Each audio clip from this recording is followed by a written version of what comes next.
Bonjour à toutes et à tous et bienvenue dans cette vidéo de présentation de la formation de praticien en sophrologie proposée au sein de l'école EFPP. Alors si vous regardez cette vidéo, peut-être que vous vous intéressez donc à la sophrologie, mais qu'il vous manque certains éléments de compréhension de ce qu'est la pratique avant de vous lancer.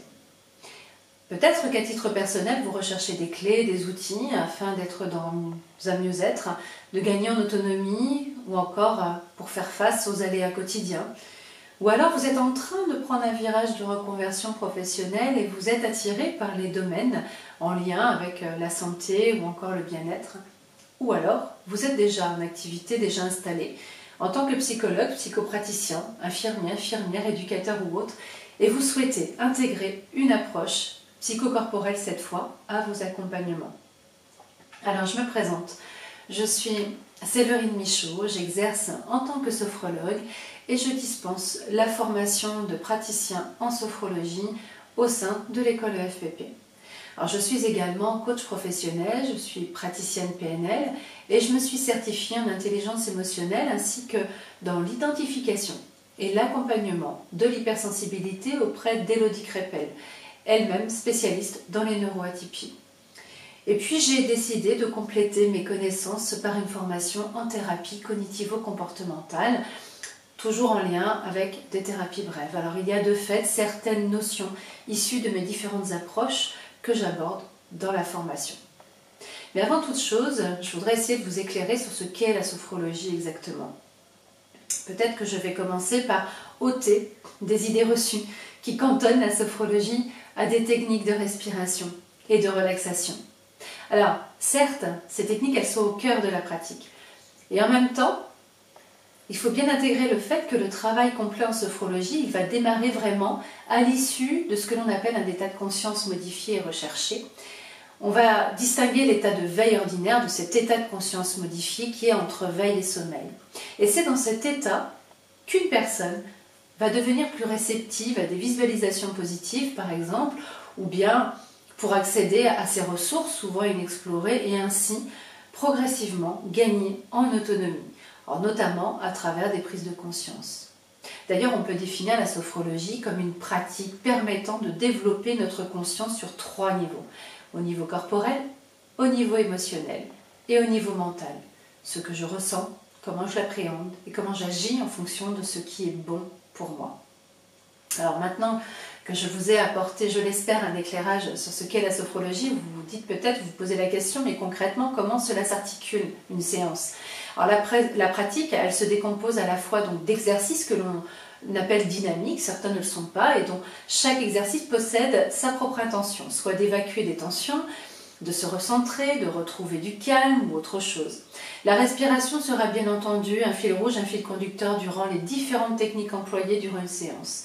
Et la relaxation, que l'on nomme sophronisation en sophrologie, sera proposée afin d'aller chercher cet état de conscience modifié abordé tout à l'heure en amont et qui va permettre d'effectuer un travail en profondeur et vers un objectif visé. Là encore, chaque technique employée aura sa propre intention, soit de venir diminuer des douleurs par exemple, se libérer du négatif, apprendre à réveiller des ressources, se préparer à un événement ou toute autre chose. L'efficacité de la sophrologie, elle est avérée et en même temps, comme le dit si bien le philosophe Michel Serres, rien ne vaut la puissance de l'entraînement. Et je rajouterai dans un gain d'autonomie. Alors, je vais vous présenter maintenant différents champs d'intervention possibles en sophrologie et qui va, je l'espère, vous aider à mieux saisir le profil caméléon de la pratique, car la sophrologie trouve vraiment sa place dans plusieurs domaines. Alors, on pourrait définir 4 champs principaux. Le premier, je vais appeler ça l'amélioration du quotidien. C'est un terme un peu large, certes, car ce quotidien peut être plus ou moins lourd, voire douloureux pour certaines personnes.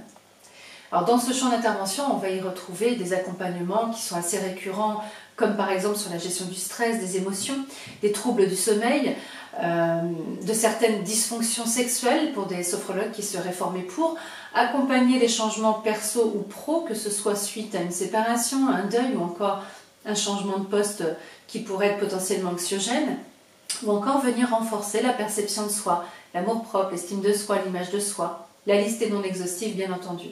Deuxième champ, la préparation mentale. Cela peut concerner l'accompagnement à la maternité, la préparation à des examens, qu'ils soient scolaires ou médicaux, ou encore accompagner dans la prise de parole en public, ou pour des compétitions sportives et bien d'autres situations possibles. Le troisième champ serait l'accompagnement dans le traitement médical et en complément d'un suivi médical, bien entendu.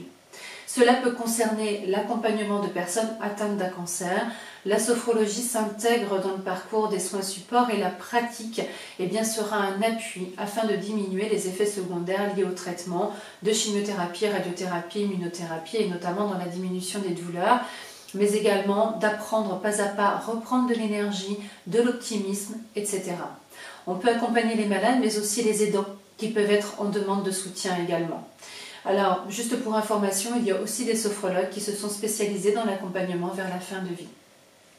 Quatrième champ possible, l'accompagnement sur des troubles du comportement, donc toujours en parallèle d'un suivi médical. Alors on peut parler des troubles comme les TAG, les troubles anxieux généralisés, parler de la dépression, de certaines phobies, accompagner sur les addictions, mais dans la phase de prévention de rechute, ou encore dans le syndrome d'épuisement professionnel, soit le burn-out, car il y en a de plus en plus. Là encore, la liste est non exhaustive.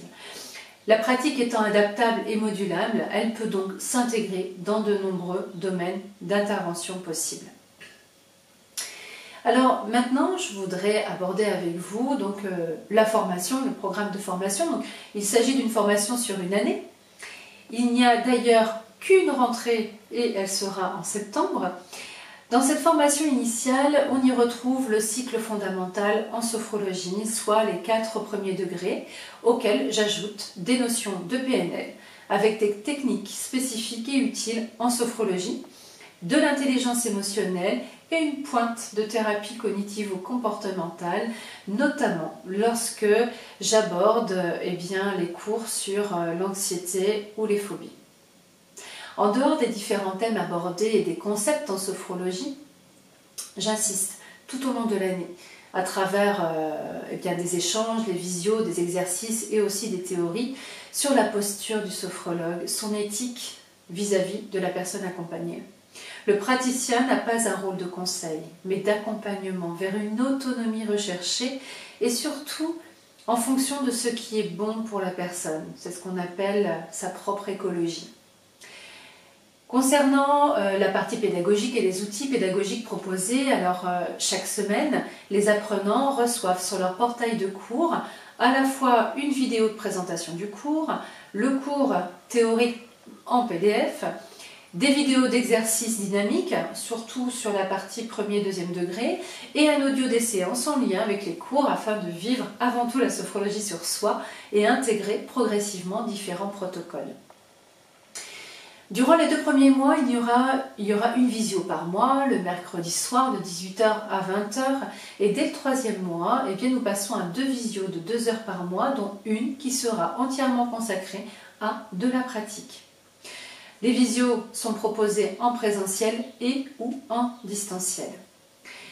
Alors, dans le courant de l'année, je vous proposerai également de nous retrouver durant une journée entière qui sera, elle, consacrée notamment à de la pratique, tant faire se peut en présentiel au sein de l'école sur Aix-en-Provence, sachant que le distanciel sera toujours possible, bien entendu.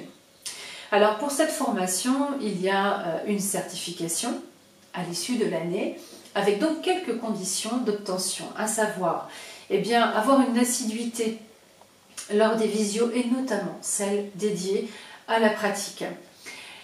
Également, l'autre point important, c'est de passer les 2 évaluations théoriques qui se trouvent être sur la base de questions ouvertes et en lien avec les théories acquises. Il y en a une en milieu d'année et la deuxième à la fin du programme lors de la certification finale. Il y aura également à la fin de la formation un mémoire qui sera demandé. Ce dernier inclura des accompagnements complets, minimum 2 que l'apprenant aura pu effectuer.